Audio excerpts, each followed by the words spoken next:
Bismillahirrahmanirrahim. Assalamualaikum warahmatullahi wabarakatuh. Selamat datang di channel YouTube saya.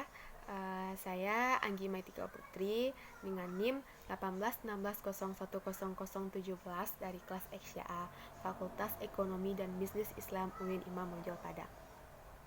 Nah, di sini saya akan membacakan hadis-hadis yang berhubungan dengan ekonomi. Di mana hadis yang saya bacakan ini berhubungan dengan ujian akhir semester saya di mata kuliah Syarah Hadis Ekonomi dengan dosen pengampu saya yaitu Ustadz Dedi Afdal LCMA.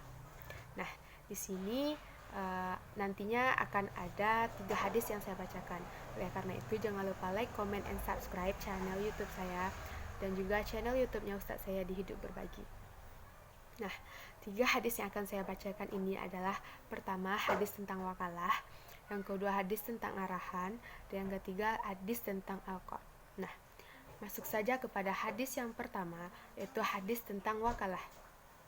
Wakalah atau mewakilkan ini secara bahasa disebut sebagai kuasa atau mandat.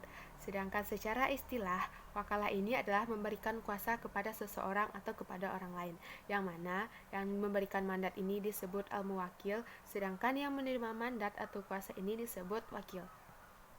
Nah, sifat dari wakalah ini adalah ta'awun atau tolong menolong.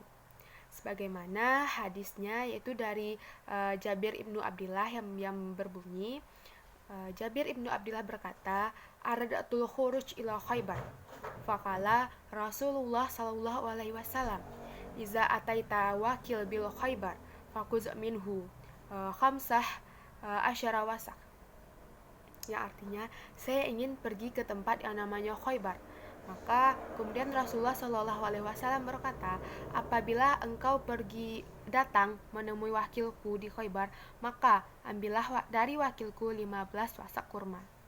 Nah, di sini kita bisa tahu bahwa mandat yang diberikan oleh Rasulullah Shallallahu Alaihi Wasallam kepada Jabir ini disebut sebagai wakalah, di mana posisi Rasulullah di sini adalah sebagai al-muwakil atau yang memberikan mandat atau kuasa, dan posisi Jabir di sini adalah sebagai wakil atau yang menerimakan mandat atau kuasa.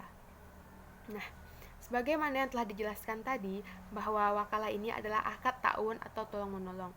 Nah, di sini kita juga bisa melihat bahwasanya Rasulullah meminta tolong kepada Jabir untuk menemui wakilnya di Khaybar, dan apabila telah menemui wakilnya, maka ambillah 15 wasak kurma. Nah, dan di sini Jabir telah menolong Rasulullah juga. Nah, apabila nantinya dia bertemu dengan wakilnya Rasulullah di Khaybar, maka dia akan mengambilkan 15 wasak kurma. Nah, di sini bisa kita simpulkan bahwa wakalah ini adalah memberikan mandat kepada seseorang. Yang kedua, hadis tentang arahan atau gadai. Nah, secara bahasa, arahan ini artinya tetap. Sedangkan secara istilah, arahan ini adalah menjadikan sesuatu barang atau benda sebagai jaminan.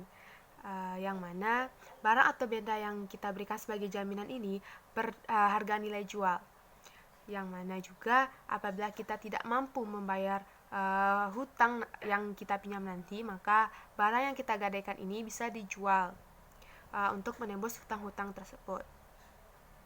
Nah, sebagaimana hadis Nabi tentang arahan ini yang berbunyi, An Aisyah radhiyallahu anhu anna Nabi sallallahu alaihi wasallam istara ta'aman min Yahudi ailan ajalin warahanahu dis'an min hadid.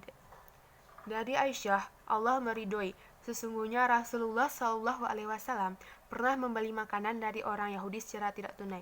Kemudian Nabi menggadaikan baju perangnya atau baju besinya. Nah, syarahnya di sini kita tahu bahwa arahan atau gadai ini telah ada pada zaman Rasulullah Shallallahu Alaihi Wasallam. Yang mana gadai ini boleh dilakukan apabila sesuai dengan syarat yang berlaku. Nah, ada 3 pelajaran yang dapat kita ambil di sini. Pertama, bahwa arahan ini telah ada pada zaman Rasulullah Shallallahu Alaihi Wasallam. Yang kedua, apabila kita tidak mempunyai sesuatu, maka tidak mempunyai uang, maka kita bisa menggadaikan sesuatu untuk membelinya. Yang ketiga, azas dari arahan ini juga termasuk pada azas tolong menolong, di mana apabila kita tidak mempunyai uang, maka kita bisa menggadaikan sesuatu. Nah, dan orang yang memberikan uang kepada kita bisa disebut sebagai orang yang menolong kita. Nah, di sini bisa kita ketahui juga bahwa arahan itu boleh dilakukan asal sesuai dengan syariat Islam. Nah, ada juga di sini yaitu kita dibolehkan untuk bertransaksi dengan orang non-muslim, asalkan transaksi yang kita lakukan tersebut tidak merubah keyakinan kita atau akidah keimanan kita kepada Allah Subhanahu wa taala. Yang ketiga yaitu hadis tentang pinjaman.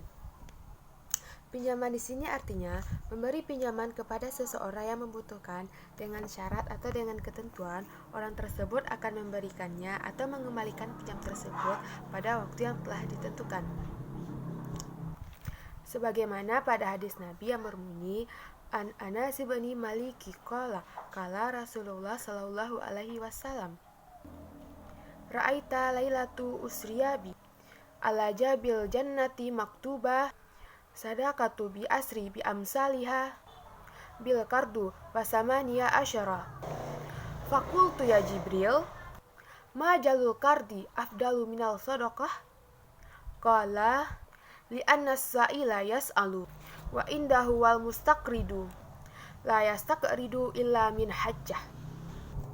Dari Anas bin Malik, ia berkata, Rasulullah Shallallahu alaihi wasallam bersabda, saya diisrakan atau Nabi diisrakan pada malam hari, dan saya melihat di atas pintu surga ditulis nilai sedekah dikalikan 10 kali lipat pahalanya, sedangkan memberi pinjaman dikalikan 18 kali lipat pahalanya. Kemudian aku bertanya, wahai Jibril, apa penyebab kenapa pahala pemberian pinjaman lebih besar pahalanya dibandingkan berikan sedekah? Kemudian Jibril menjawab, karena pada saat peminta meminta-minta, terkadang ia masih memiliki harta, sedangkan orang yang meminta pinjaman, ia tidak akan meminta pinjaman kecuali ia butuh. Nah, di sini kita bisa tahu bahwasanya nilai memberikan sedekah itu hanya dikalikan 10 kali lipat, sedangkan memberikan pinjaman itu dikalikan 18 kali lipat. Kenapa lebih besar? Karena pada saat itu pula lah kita telah membantu seseorang untuk keluar dari kesusahannya. Nah, di dalam beri pinjaman, usahakan untuk memberi pinjaman itu dengan hal-hal yang bisa dilakukan, seperti memberi pinjaman tersebut untuk selalu mencatatnya, supaya tidak terjadi keraguan di dalam memberikan pinjaman, dan untuk menjaga kehati-hatian. Dan yang kedua, jika seseorang yang dipinjamkan membayarkan pinjaman tersebut telat, maka jangan meminta bunga, karena jika saat kita meminta bunga itu jatuhnya kepada riba. Dan yang ketiga, usahakanlah memberi pinjaman dengan rasa ikhlas, hanya mengharap ridho dari Allah Subhanahu wa taala. Demikian pembacaan hadis saya. Jika ada kata-kata yang salah, saya mohon maaf. Ingat ya, jangan lupa like, comment, and subscribe channel YouTube saya dan juga channel YouTube Ustadz saya di Hidup Berbagi. Terima kasih, semoga ilmunya bermanfaat. Assalamualaikum warahmatullahi wabarakatuh.